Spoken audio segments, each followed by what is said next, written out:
G'day, and thanks for joining Woodworking Masterclass. I'm Steve, and welcome to my workshop. This series we've been making a period style side table with cabriole legs and dovetail drawer constructions. Now this is the final in this series and it's time to put it all together. We've glued the tops up, we've made the carcasses, we've made drawers, made cabriole legs, and now it's just time to assemble it all and put those finishing touches in. First of all, on the finishing touch, I've done a few things off camera. One was I've cut a rebate in the back of the carcass. That's to take a dust panel. All I used was a router, which I can't find. Here we go. With a rebate cutter on it, just set for the right depth to cut around there. And then you clean the corners up with a chisel and possibly a hand router if you got one, just for getting in there and cleaning it up. That gives you nice crisp corners. So we'll finish that bit up later on, but right now I want to make the apron. Now I went over to the router and I routed a bit of square stock with this profile. At the same time, I cut the top to size and used the same profile. So when we've got them on top of each other, they're going to look pretty grouse, I reckon. They still use that word? Okay, so what I've got to do, first of all, is cut a mitre on the apron. And I want the apron to sit on this way. So I'll start off on this side. No, I'll start out on this side. And I'll mark where I want my first mitre cut to be. If you've got a docking saw that's accurate, by all means use it. If you've got a framing guillotine, use it. If you've got a table saw, use it. I can't afford any of those, and I like the old hand tools. So, we put this in here. Oh, it's got to cover the right way.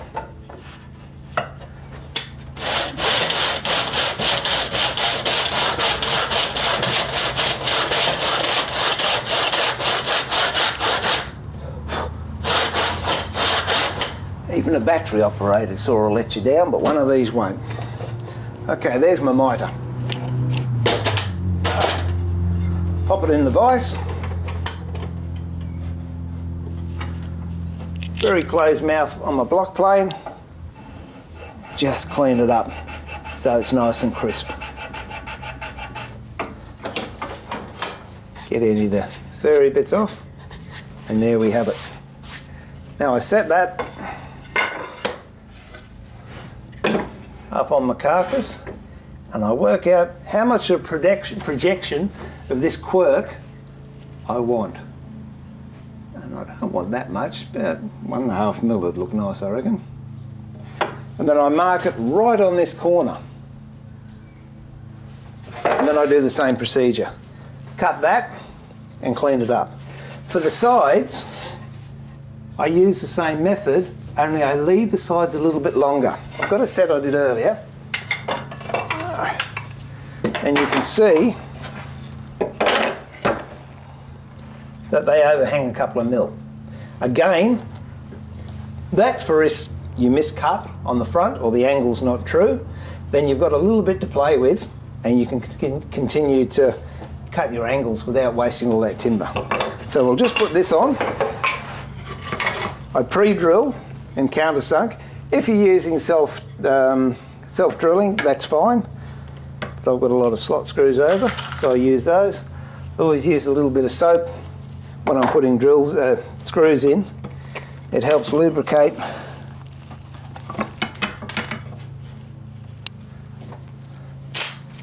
the drill thread going in. So I'll just put this on.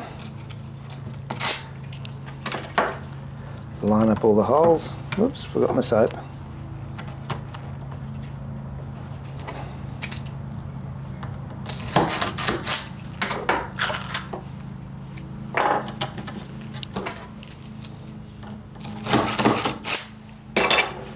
Now when I come to put the sides on, yeah, it would like nice to be all square, but as I said, we're working with natural timber and sometimes that doesn't quite do what it's meant to do.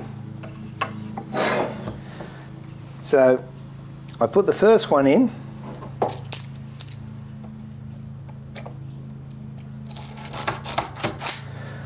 before I screw the second one in, I check along here to make sure I've got an even showing of that little quirk. Once you get that right,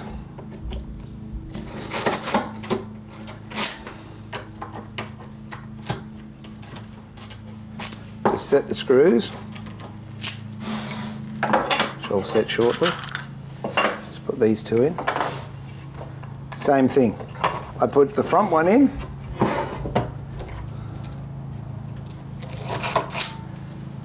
check to make sure I've got the same amount of quirk showing. Oops.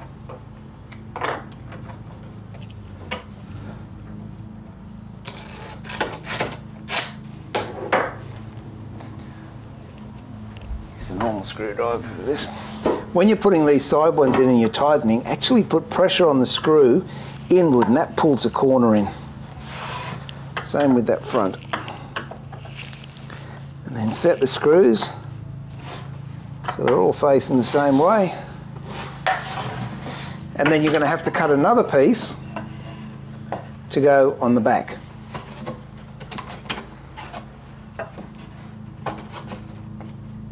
So it lines up with there. Okay, I'll screw those in later on. No, I might as well do it now. And then what I want to do is just dress the drawer up a little bit. And what I'll do for that is make some cock beading. Going the other way, wouldn't it? There's two ways to do it. I'll find both ways.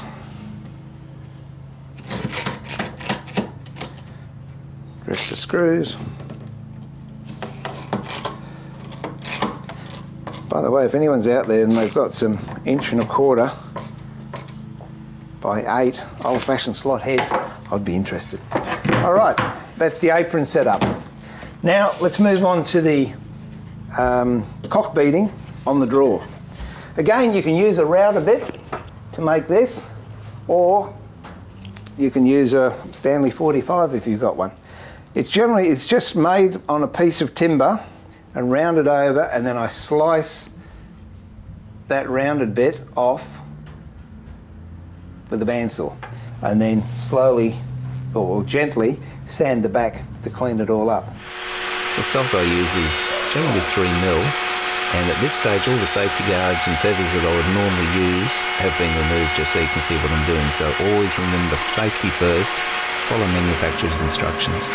The reason I have another fence here on my other fence is to stop any thin material sliding underneath and making it skewing off. But that's how you do cock beading. Tell you what, we'll just make a little jig up. If you haven't got anything to cut 45 degrees with, here's a really great little idea. Oh, yes, I had a misspent youth. I do have a staple gun. Only for jigs though, not for putting furniture together. What you do, a bit of MDF, put your material in between so you get the right gap. And if you've got a combination square, put it up against the edge. Draw 45 degrees there. 45 degrees there. Put another one in here because I've missed it. There you go. Get your jap saw or back saw, and then just cut through that. Good thing about MDF, it goes really easily. Whoops. Okay. Now we can accurately cut miters on that. And after the break, we'll cut them and we'll fit them to the drawer front. Okay? Look forward to seeing the other side. Hi, welcome back again. Just before the break, we made a little jig so we could cut 45s on some cock beading. The cock beading was made on thin material using a router and then cut off on a bandsaw. I'll show you how to fit it. Pop your drawer in the vise. I have to change glasses for this one. There we go. All right, now using the miter board we made up and a sharp chisel, slide it in, and it's just a shearing motion that you guide the blade from this face to that face, and by rocking you actually cut through the material. You can hear it, well I can hear it. Sounds like nice toast actually, first thing in the morning. There we go. And there we have a beautiful, crisp mitre. No spent 6 bad on the jig. So, line that up to the edge of your drawer, so it's right in the corner. And then put a little mark, again, a little bit over what you want. You can see that. Then pop that in and just cut it a little bit fat. Because you can always come back and pare it off later on. Keep that bit too, because we'll use that. Okay. In fact, it's not bad. A smidgen longer than we want. But that's okay, because that's what we planned. So now you're just taking a whisker. I don't know what the metric equivalent to a smidgen is, but that's how much we take off. Just not much at all. There we go. Line that up. That's perfect. And then this, you can just check to make sure it's nice and square, which it is. Okay, now putting this on, people say, how do you put it on? Do you glue it on? Well, don't actually, you nail it on. What sort of nails do you use, I hear you ask. Dressmaker's pins. Direct from my wife's sewing room.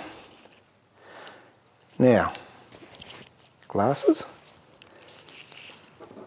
Snip the point off. So you've got a nail with a flat end. Always wear safety glasses too, because little bits of metal can fly out. And then with a little tack hammer, just punch it through. It's just starting to come through. Then leave, oh, I don't know, 3 mil. Put your hand over it and snip it. And there you have it. And then use the pin again. Depending on how long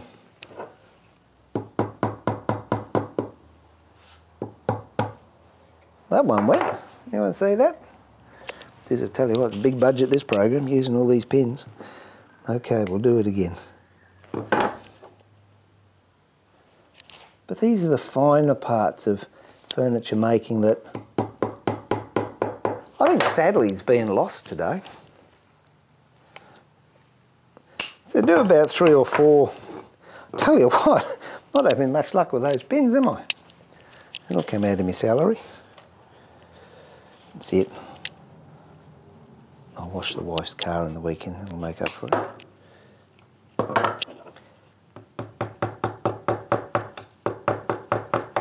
And you can go right up to the very end. Providing it hasn't got a point on it, it'll be fine. But line it up and then just tap it in. And I did have here somewhere, there we go, just a nail that I've sharpened to the end, and it acts as a nice little punch, just to punch it in with.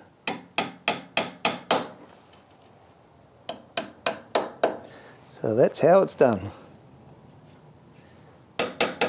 And then do the same up the sides.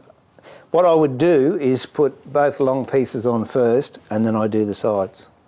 Or if you like, you can do one long piece aside, another long piece, and then leave a short side.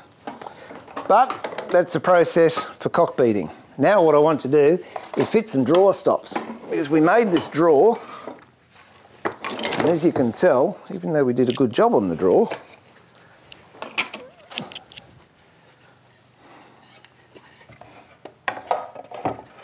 if we push it, it'll go straight in. So we've got to have a couple of stops there to stop it from doing that.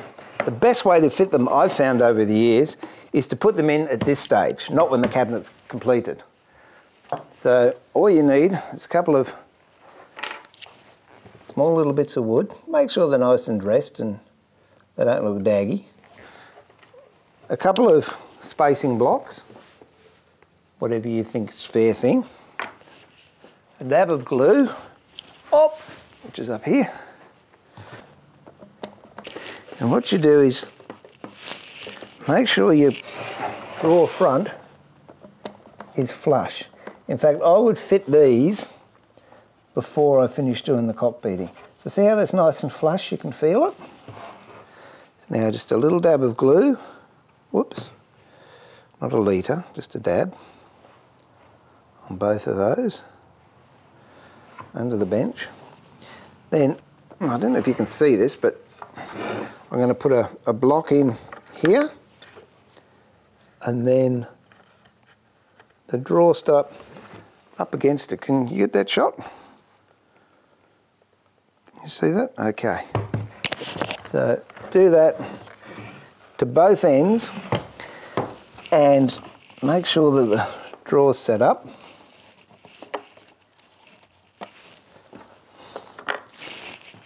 And I let that glue dry before I nail it.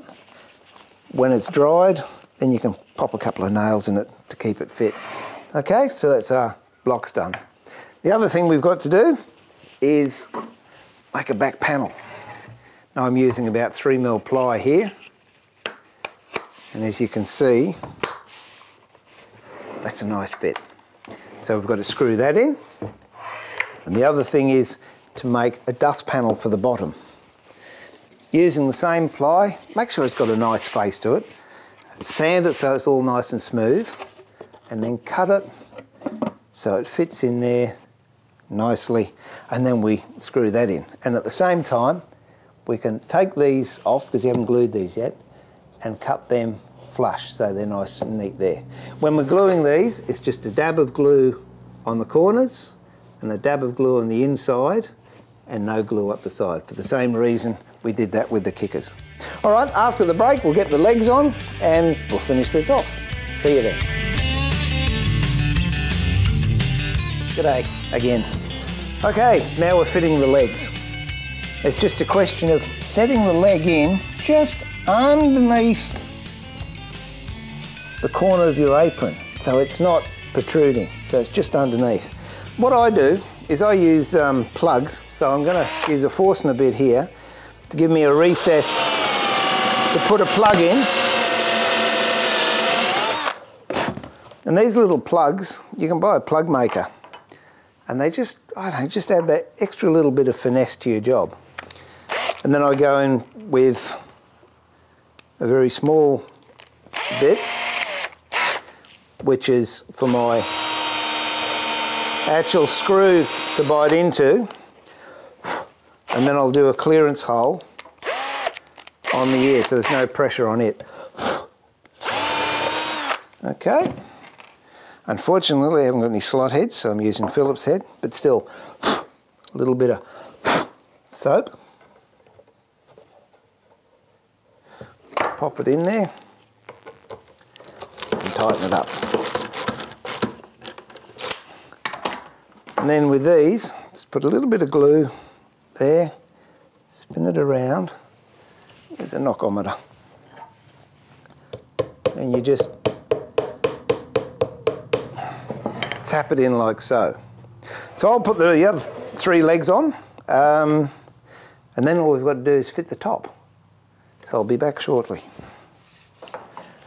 Okay, so I've got all the legs on now, dust panels in, back panels on, and I've cleaned all these lugs. Oh, got one more to go. I'll just finish this off. I've got a flexi saw here. It's just a question of taking that These flexi saws are good because they don't really cut into your job.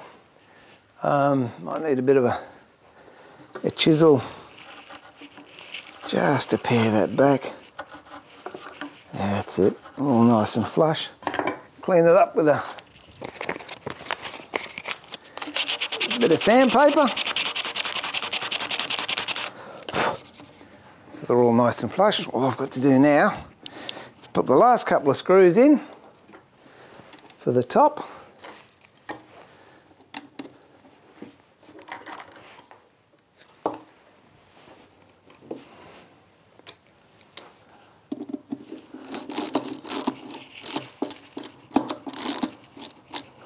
Go.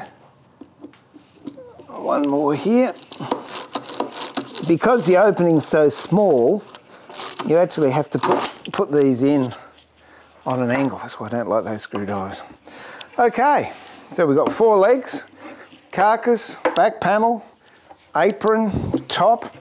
Let's just see if the drawer fits and we'll see if we've had a win. You can see I finished doing the cock beading, so it's all the way around. Remember we learned about through dovetails at the back, half blind in the front. We've got a little bit of overhang there. That's nicely screwed in with 3 screws. Fingers crossed. We've got drawer stops in there. And look at that. Quite achievable. There's nothing difficult in that. Might take a bit of practice, takes a bit of perseverance. Tell you what, we'll see how we went. Let's move all this stuff off. Dog's deserted me again. Now remember, it doesn't seem like 6 weeks ago, does it? I said we were going to set out to make a period style piece. And the example I showed you had been stained, which is this one here. And the reason I haven't stained the one we've just made is because you might like to keep it natural colour, or you might have a stain of your own choice. There are various ways of staining. You can use spirit stains or water-based stains. The stain I actually use is what they call Van Dyke crystals, which they used to use in the 1700s. And this, believe it or not, is stained the one colour.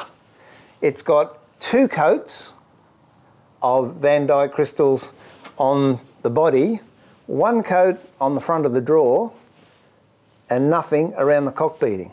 Again, this is made out of Queensland walnut, Queensland maple. I'll tell you what, I don't know if it'll show up, but let's just see how that looks compared to the drawing. And I don't know, I reckon that's pretty close. So if you're going to have a go at this, by all means, let your creative juices flow. Have a go. There's nothing wrong with getting it wrong. There's a lot of trees out there. It's just a matter of perseverance and trying. And it's amazing what you've learnt, or you can learn.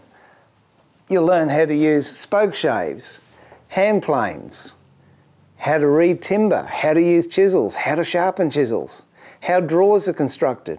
So the next time you see something, you can look at it and say, well, would I have done it that way or would I do it differently? But anyway, thanks for bearing with me for the first season. Love to hear from you if you've got any suggestions that you'd like to see made or special items on the program that you'd like cleared up. Once again, if you miss any episodes, go to 31digital.com.au and they can direct you onto their YouTube channel. Or my website is woodworkingmasterclass.com.